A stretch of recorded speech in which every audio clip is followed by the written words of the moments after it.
So, welcome to Erik, host of Beyond the To-Do List, one of our speakers for our Prod MBA Virtual Leadership Summit series, where usually we speak to product leaders about what it really means to lead in the product role. However, my view is that doing work that matters, going beyond the to-do list is a huge part of success as a product leader. So I thought it would be really, really valuable to speak to Erik, reach out to Erik about the topic of work that matters today. I'm really excited about this. As I said, before we started recording, I'm a massive advocate of using your time well, whether that means for work or just living your life, living a more fulfilling life, for example. Before I ask the first question, maybe I sort of lead into a segue on this. So I'll start with a little story. My sort of, what do you call it? Evangelization, or the point where I became a convert. Like I remember first year university, around exams, like I don't know how it is in the US, but like UK first year doesn't matter. I mean, you can really do nothing and you'll be fine. But I was like quite enjoying it. I was doing politics and Spanish at the time. But anyway, so everybody last month before exams like goes into the library, like crams, the minimum in that they need. But relatively stressful. So I'd go in at like 8 a.m., like just no phone, nothing, just focus on just like, I'm just going to bang this essay out or like read these 3 books, whatever that I need to do. So I remember I'd like 8 a.m., go in, do the work, midday, like everyone would catch up for lunch, like have a chat. And you'd see like, I suddenly realized there's 2 people in the world. Because me, I was like super focused, just get the shit done. I was done by 3 p.m., like at home, playing video games, just hanging out. And then Dan, my best mate at the time, who'd come in at like 10 a.m., 10, 11, would then get to lunch, like having just like walked around the library, like chatting, catching up with everyone, et cetera, et cetera. And he'd be in there till 10 p.m. because he realized that, some point early afternoon, he hadn't done anything all day. I remember it was such a like, and also he was like very, very stressed, like didn't do the work, ended up not doing particularly well. But that for me, I felt was the, realization where it's suddenly like the whole world has told you in school, university, put long hours in, like, that's how you're going to get results. And I remember just seeing like, that's just so not the case. And so for me, that was sort of this moment of realizing that actually like just focus on the outcome. It doesn't matter how you get there at all. So maybe a question for you, Erik, is like, when do you feel that moment of realization was for you? It's funny that you just spelled that out because I wasn't the greatest student for Yeah. most of, elementary and even high school and university. And I realized that, but as I honed in on a communication major, things clicked and it got easier and I figured that out and I graduated. But I have a story similar to what you just kind of talked about, where Everyone's got you'd it get all your down. stuff done and then you had all this free time. That's exactly what I did. I had a job in basically adult admissions. It was a sales position slash admissions position Yeah. where I was recruiting adults to go back and get their master's degrees, specifically in education. And I had, new leads that would come in, people that had actually been corresponding with, getting their paperwork in to file their application, when they were accepted, getting them into the class, all that kind of stuff. And I had my regimented way of doing it, and I had gotten it so fine-tuned and efficient and effective that I was enrolling more students than anyone else in my office. Out of about 10, 15 other recruiters, I was recruiting the most. So in a year, I had a certain number. The next person below me was half that, and Yeah. then down the list. And so once I finally realized this, I thought, well, how efficient can I make this? And I got so efficient that I would do all my emails, all my calls, and even follow-up emails and follow-up calls and checking on, mail that come, once I had done all that and mail came in for the day. And then I said, okay, here's whose transcript came in. I'll let them know, hey, you're done, this kind of stuff. I mean, I would do effectively an hour or 2 of work, maybe 3, in an 8-hour day and Yeah, be yeah, done. And I had all that other time. So I was again, like I said, I was already leaps and bounds ahead of everybody else. yeah, There was nothing more for me to do other than to call somebody a second or third time that same day. And that's not good because that's annoying. yeah, But you know, yeah. and so I was playing video games. This is before, I mean, and You so working in from my home mind, I then? thought, You what? work in the office or working from home? I was in a cubicle. Yeah. Oh, I right, was playing video. in a What? cubicle. Sneakily So playing. I had a corner cubicle and I had a way of knowing when somebody was Oh, coming right. I was towards my going to say. computer, and I could do the key switch and switch over to email, you Yeah, know, the tips and tricks of a Windows machine back then. But what I realized in hindsight years later was I wasted all that extra free time. I could have been sitting there reading or writing or anything other than just surfing the internet and looking at whatever. yeah, And yeah, I could have been more productive. Now I still would have taken time to just surf the internet because that's break time, but I could have been talking with people. So, and eventually that's a fraction of that time started to get used towards that. But that's that moment where I realized you could be so efficient, you could get things done so quickly and done and out the door, and even excel above others. And yet you still have all this free time. Some of it you want to keep for margin's sake. Some of it you want to use for something exciting and even more challenging. yeah, yeah. Yeah, that's really interesting because I mean, also with sales, there's such a clear relation, feedback loop, right? It's like you're doing one thing, you sort of immediately see the outcome. What do you feel? Because I imagine other people in your office looked at you and go like, okay, well, like Erik's doing something right. What do you think the mistakes they were making? Oh gosh. Well, I think that what they did not have was any kind of systematized approach. They weren't going in with any kind of here is the game plan first thing in the morning. Yeah, yeah, First thing is I clear out my emails quickly, knowing which ones I can reply to, knowing, having folders, having mm, um, you know, I mean, that's what I did. Because that's what I would do first. I didn't typically have voicemail. This was yeah, when people were still doing that. But that would happen.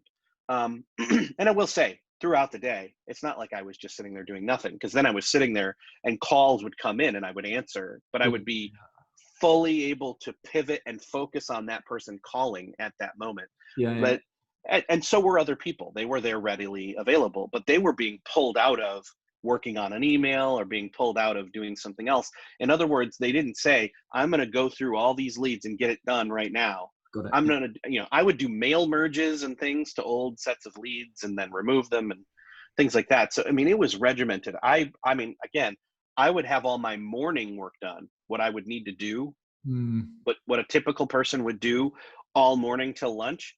yeah. I had that done at about 9:30 to 10 o'clock a.m., depending upon the day, So I laugh. half the time or less. Yeah, no, I laugh because I try and follow. I mean, it's the classic approach, right? Of block your mornings as much as possible, like strategic Yeah. work in the morning, then or at least for a 2-3 hour block, and then the rest of the day can be reactive. But yeah, I mean, I think when you've done this stuff for a lot of years, like I've had really 8 years. Well, to working as an entrepreneur, you have to be strategic. You have to manage your time well. But yeah, I find it crazy how you can. I suppose it comes down to habit, right? But some people just start their day and it's like, right, inbox, like hit me to see, see what you got. And it's just the whole day is a train wreck from there. Without coming with a strategy, which it sounds like you had, right? As you come in, you have your system, you have a strategy for achieving results. And, again, you touched upon a really important point there in blocking time out as well to do that, or doing it at the beginning of the day before emails start flying in.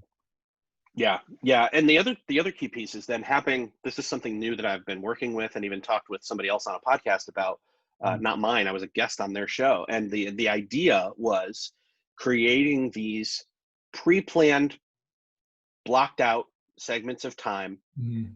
for deep work, like Yeah. Cal Newport talks about, Mm. that you're going in with the intention of doing whatever is most needed to be done at that time. And what's great is sometimes you may not need to use that time because you've already done enough on a certain thing. So so in other words, we're not pre-claiming the time for a specific task.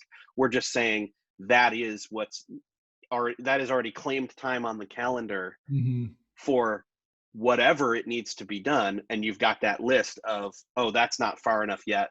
Well, that's what I'll work on. And you do your quick mental triage from that highest priority list Yeah. and throw it in there. Or that time's then readily available also in case something happens. Being flexible. If an emergency comes up and somebody makes a request and it's one you can't ignore, then you either have that time to work on the emergency for them, that you can tell them, yeah, I've got time for that at 2:00 today. Yeah. I will work on that for you. If that's not okay, you then can shift time around throughout the day and work on their emergency first. And you've got that backup time at 2:00 for what you shifted away off your calendar or off your time for the emergency that had to happen first. Yeah. No, that's the smart move, and I think that's coming back to product leadership. Product management is it's a messy role. I mean, I had one of the product leaders I was speaking to. We talked about like the messy nature of it, because you're touching upon everything in the business, like sales, marketing, core product stuff. Everything business as well. So you are fighting a lot of fires, and also you're inevitably being pulled into questions of feasibility, so like development, like features, customer requests, all of these things. So it's difficult. Yeah. You're never going to have a perfect day where you have like, I've got 6 hours that I can just block out my calendar. But coming on to specific tactics, maybe to suggest, I think that firstly, to have time to work on that strategic stuff, which you need to do if you're working as a product leader, like you need to block out time.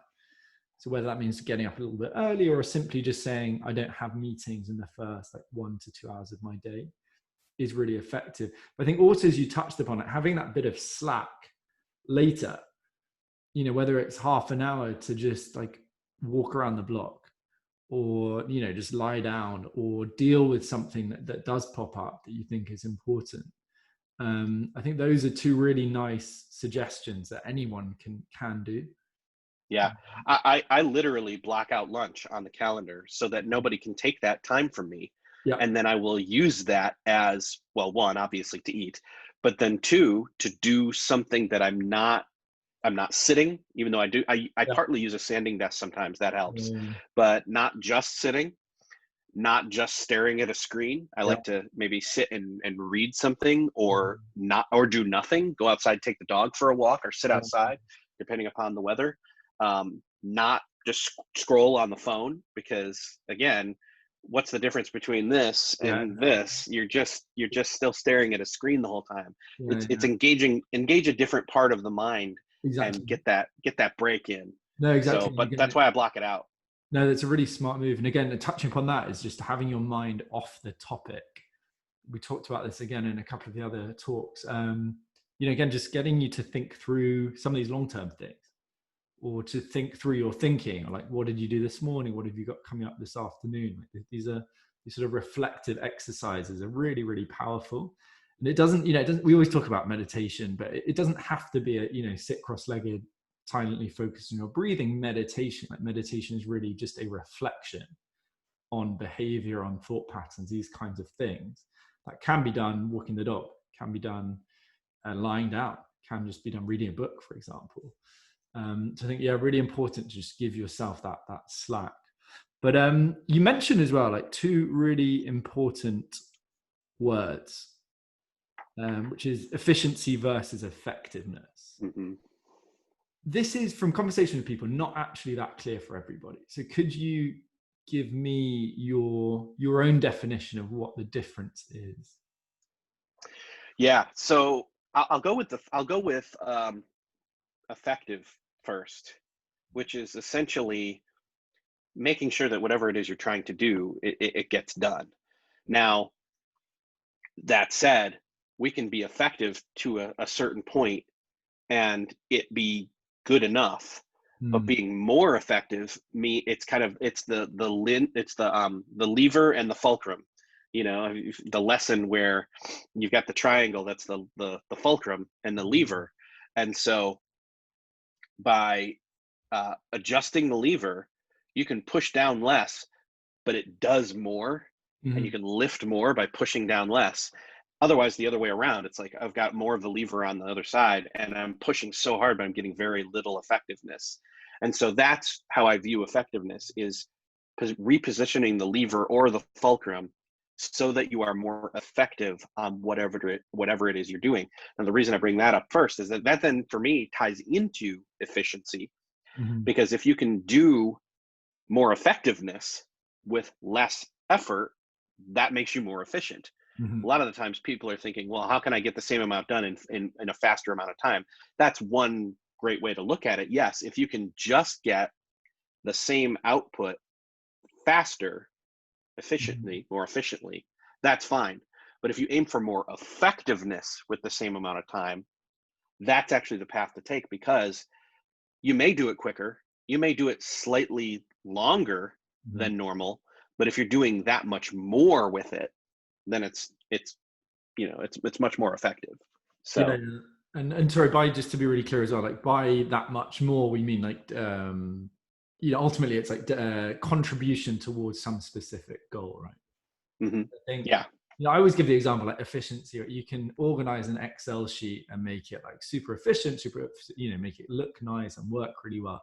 But ultimately, if that is on a task that doesn't matter or isn't going to contribute to move the fulcrum or push the needle in some way, then ultimately it can be a waste of time.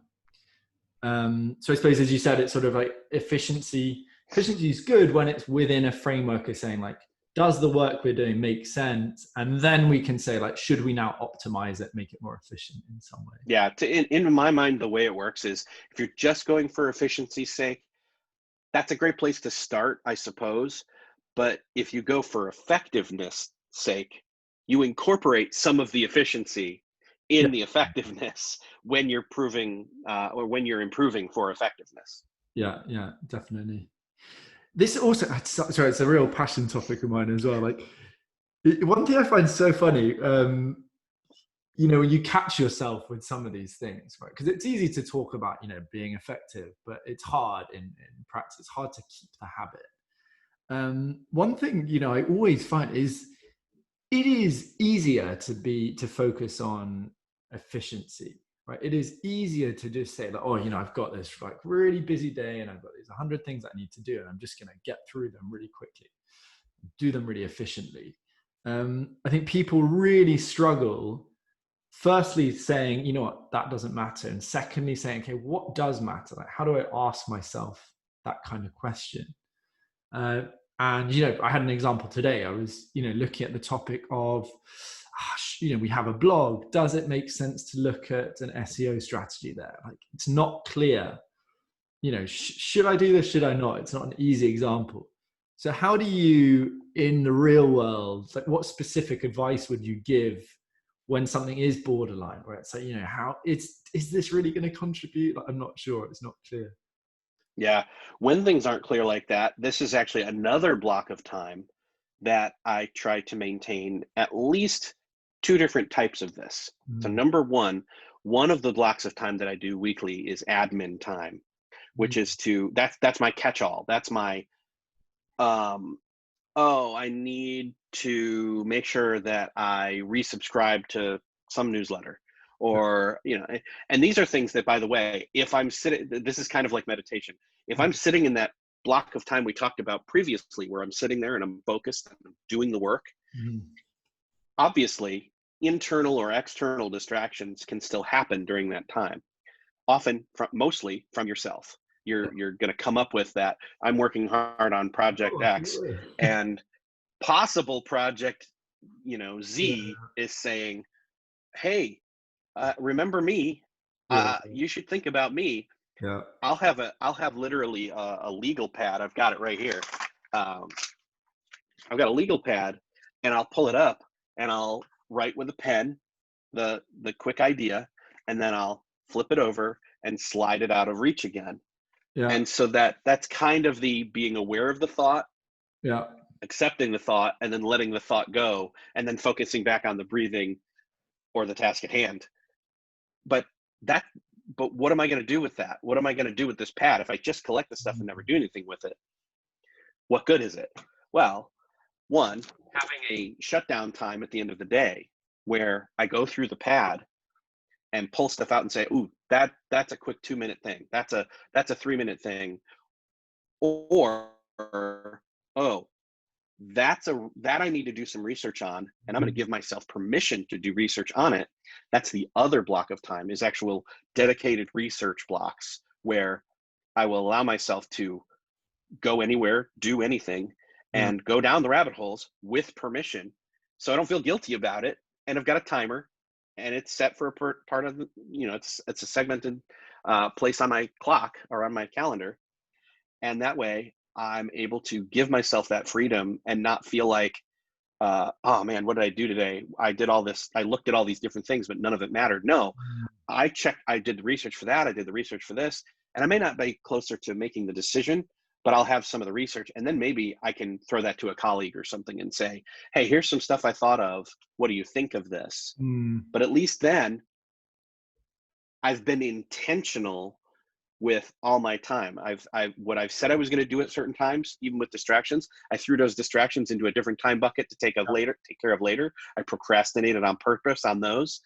And I had time designated for thinking on those pieces that maybe were on that list, or I knew I needed to get to at some point, and was able to focus on those, do the deep work on those at those time, when it wasn't like, crunching numbers. It was letting my mind wander. Yeah. Sorry, that's such an interesting approach. So sorry, just to recap that. So because that, again, coming back to that, that's something that I manage my time closely. Like I have a strict, one thing I want to achieve today, and then I have a prioritized to-do list. But I struggle with saying, as ideas come up. So sorry, just to recap that. So as they come up, you'll just write them down. Then would it be at the end of your day that you review that? Or do you, as you said, you have this time where it's like, now it's research time. Why don't I go through those, prioritize those? Like, when specifically do you do that? Yeah, so I'll go through the pad of paper. Sometimes I'll go through the pad of paper earlier than the end of the day, just because, I'm ahead, I'm done. Like in that same where it's like, I got all my work done this morning, I got all this rest of the time. Now that we know time, work will still expand to fill any of the time that you let it. So I'll go through and do that. But I always make sure that if I haven't done that, if I haven't gone over it before the end of the day, I've got that buffer at the end of the day for about a half an hour where I'm closing loops, and I go through and do a quick email triage. And I will say, okay, here on this list are things that either someone else brought up to me, or I brought up to myself throughout this day, that I need to consider. Do I need to do anything with this? Do I need to ask somebody else about this? Yeah. All those kind of closing loop type activities. And I will take that half hour and I will get as many of those closing loops done as I can right then.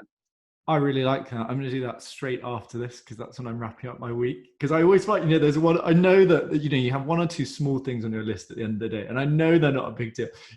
One, for example, is like switching over to Chrome. So just like having tabs organized on there, like not a big deal. But I know that if I leave it on my to-do list, I'm going to be thinking about it.